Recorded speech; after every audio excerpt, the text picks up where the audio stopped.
Welcome to an enlightening journey into the future of education. Our intellectual exchange, navigating the future of education through novel curricula and unveiling the power of innovation, promises to unravel the transformative landscapes of learning that awaits us.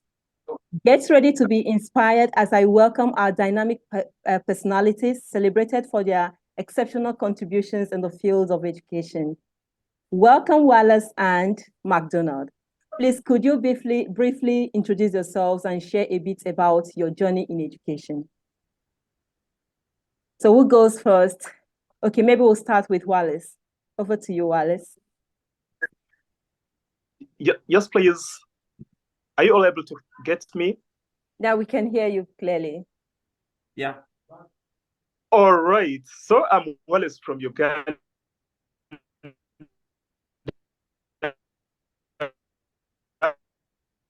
An education activist, people who work for an organization called Simple Poverty Solutions Africa. That's an organization we formed so that we can tackle challenges of poverty among people with a main focus of making sure every family has all the capacity, let me say financially, in all the other aspects, in order to send their children to school and to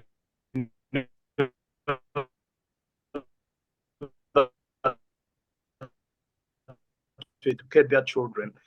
Through impacting very innovative ideas, let me say probably also through industrialization and through environmentally friendly approaches that can make all the families, gain the financial strength so that every family should have access to money so that they can send their children to school. Since our module believes that most people don't send their children to school because they lack the finances to send their children to school. Thank you so much. Well, you're welcome, Wallace. Okay, over to you, McDonald. All right. As you have already introduced me, I am McDonald Nguluwe from Malawi. I did geography in the University of Malawi and also human ecology. So I'm a teacher by profession, of course, and I understand to combine education as far as the environment and climate is concerned. So I founded a project, an organization which we call Green Sounds. And actually in Green Sounds, we have 4 initiatives. The first one is Mobile Studio, whereby we record students from, different schools and then bring them together to use music as an instrument to combat crime effects of climate change. We also have Green Ink, whereby we train students in how to come up with professional poetry and storytelling so that they can write their stories, they can write their poems and compile books and launch them out there. That's Green Ink. Then we also have Green Web, whereby we introduce learners. We form clubs in different schools and introduce learners to different professionals. For example, health and what have you, health, finance, so that we can have all these issues together as far as climate change is concerned, because each and every stakeholder, each and every department is affected by the climate change. That's the third one. And the fourth one is trainers training initiative, whereby we train teachers on how they can handle students, especially in gender responsive pedagogy and sexual reproductive health and also mental health, because we are having some cases of suicide and suicide tendencies increasing among the students, and also sexually transmitted disease. We have abortions, we have school dropouts because of error sex. So we try to get all these issues together under the banner Green Sounds here in Malawi. Thank you. Well, you're welcome. Thank you very much. Okay, so we're going to delve into the questions now. The first question goes to Wallace. Wallace, how can a novel curricula inspire a passion for learning and curiosity among students? Well, according to me, a novel curriculum sparks curiosity by presenting engaging content, real-world applications, and opportunities for students to explore their interests, igniting a lifelong love for learning. Okay, wow, beautiful answer. Okay, McDonald, in what ways does embracing diversity within educational content contribute to shaping more inclusive and empathetic young minds? All right. As you know, we are not just biological, we are also social. And we are living in a world with diversity, a global world. So understanding this diverse content fosters understanding, empathy, and global perspective, which cultivates the open-mindedness as far as culture is concerned, whereby students are able to deal with the different contents, also deal with the different people in the community. Wow, beautiful. Okay, Wallace, how can schools strike a balance between standardized testing requirements and the flexibility needed to implement a novel curriculum? Well, balancing both involves advocating for innovative assessment methods that capture students' creativity and critical thinking, aligning with the goals of a novel curriculum. Wow, beautiful. Advocating for innovative assessment method. Beautiful. Brilliant response. Okay, the next question goes to McDonald. What role does a teacher professional development play in successfully implementing this and sustaining a novel curriculum? Did you get the question? Or should I repeat it? Yeah, no, it's okay. I did. Okay. Yeah, you know, education is not a static thing. It keeps on changing. We still have new theories being discovered, and we still have new things being discovered. So when a teacher is involved in professional development, he's open to new knowledge, he's open to new innovations that can help in implementing a novel curriculum. Wow. That's new knowledge and new did you get innovation. Yes. New knowledge and new innovation. Beautiful. All right, the next question goes to Yes, exactly. Wallace. Yes, please. Can you share examples of successful collaborations between schools and industries that have enhanced student exposure to real-world applications of their learning? Okay, I think collaborations such as industry mentorship programs and internships provide students with valuable insights and hands-on experiences, bridging the gap between theory and practical applications. Our case study is a current project we are running called Draw Your Future by World Food Program, where World Food Program hopes to see talent from the students in terms of art. So they have contracted it to us, whereby children come on board and they draw their future. Of course, at the end of it all, the best students who really draw, who really have the best drawings that depict real life experiences are also going to win some few prizes from World Food Program, which few prizes we're going to decentralize in order to also make sure they have access to school fees so that they're paid in school. Thank you. Well, brilliant. Well, what I'm going to pick from this response is that it provides students with hands-on experiences, bridging the gap between theory and practical application. Brilliant response, Wallace. Okay, the next question goes to McDonald. How does a novel curriculum address the importance of developing students' emotional intelligence alongside academic knowledge? Yeah, good. It actually incorporates social emotional learning components, which fosters emotional thinking or emotional intelligence, and also resilience and interpersonal skills for success in various aspects of lives. We are facing a lot of challenges in these times, whereby cases of suicide and suicide tendencies are increasing, like I've already put earlier. Now, when we try to bring in social intelligence, students are able to think critically, so to respond positively, emotionally, and not just rush into things that will not help them. Because we are trying to educate the whole human being, not just one aspect like academics only, but also we are looking at emotional, we are looking at the physicality, the mental side, and everything else. So it is very, very important. Okay, thank you very much. All right, the next question goes to Wallace. What strategies can educators employ to ensure the students? Can you hear me? Yeah, so well, I can hear you. Okay. So what strategies can educators employ to ensure that students from diverse backgrounds equally benefit from this novel curriculum? Well, personalizing learning experiences, incorporating culturally relevant content, and addressing individual learning styles are key strategies to ensure inclusion within a novel curriculum, and also through sensitization, let me say through the media, door to door, going on to sensitize people so that they understand their, strengths and they believe that they can really do it. Thank you. Oh, okay. Thank you very much. How can schools leverage technology to enhance the accessibility of effectiveness of a novel curriculum, especially in remote and underserved communities? While McDonald? Yeah, schools should utilize different resources. For example, virtual meetings, the internet.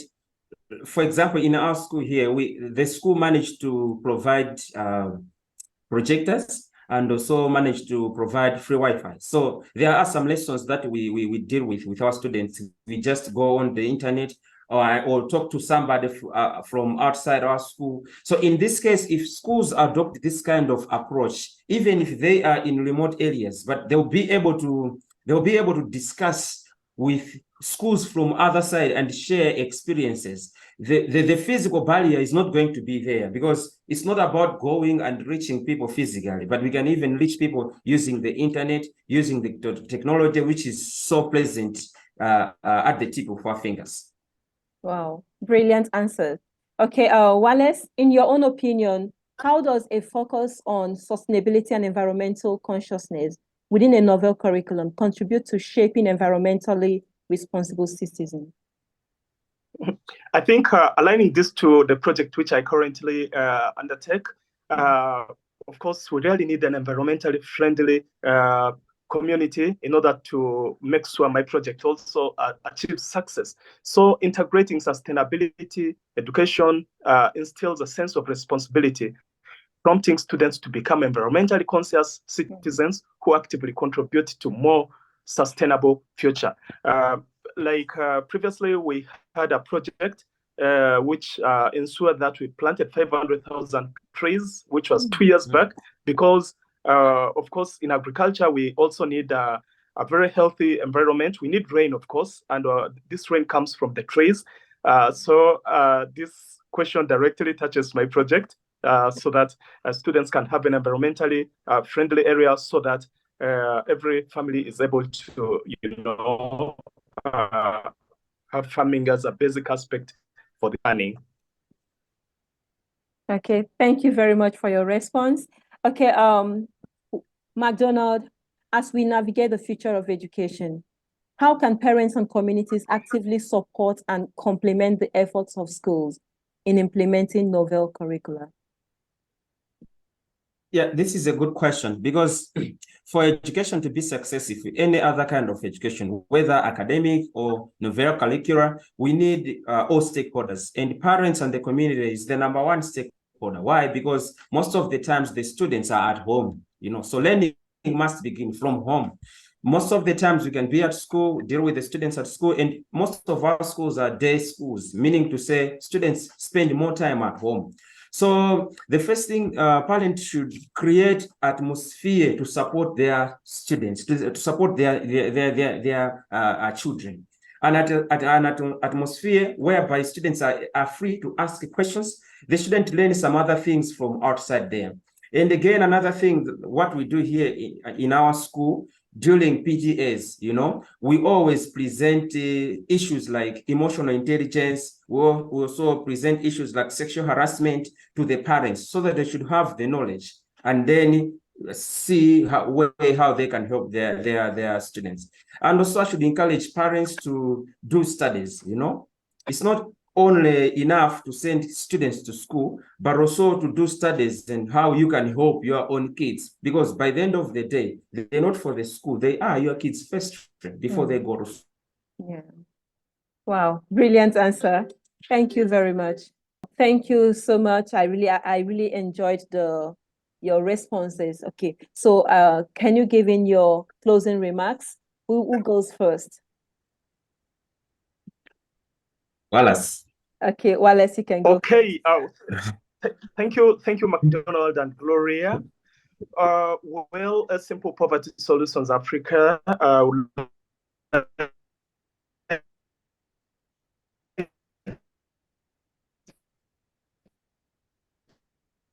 to encourage the whole of Africa to practical approach.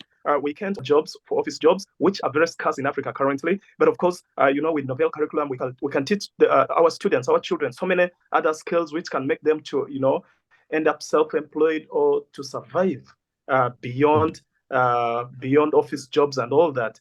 And according to research, or like, as all of you see, actually you will never find an office person being among the top richest people in the world. Never. It doesn't happen. It's the people in the novel curriculum field who are actually trying to make a change. And so let's encourage our children to also exercise practical learning. We need to identify the talents earlier. We need to leave the African ideology of only thinking a student is well groomed when he learns theoretical, but let's think practical so that our students are able to exercise their talents too. Cheers, and have a very lovely 2024. The people out there who are trying to change the world. Thank you. Thank you very much. Okay, McDonald. Yeah, I'll begin from where Wallace has stopped. He talked about moving from theories into practice. And unfortunately, most of our education systems, I don't know about Nigeria, I don't know about Uganda, but our kind of education, our curriculum here in Malawi has got an entity of the ones who funded the curriculum. It's a pity that our curriculum is being funded by other countries, so it doesn't reflect the amount of what we Africans are looking for. It reflects the donor, you know what I'm talking about. Yeah. So as we are implementing that curriculum that was funded, we should also bring the novella curriculum, which is suited and adapted to the needs of particular community locally.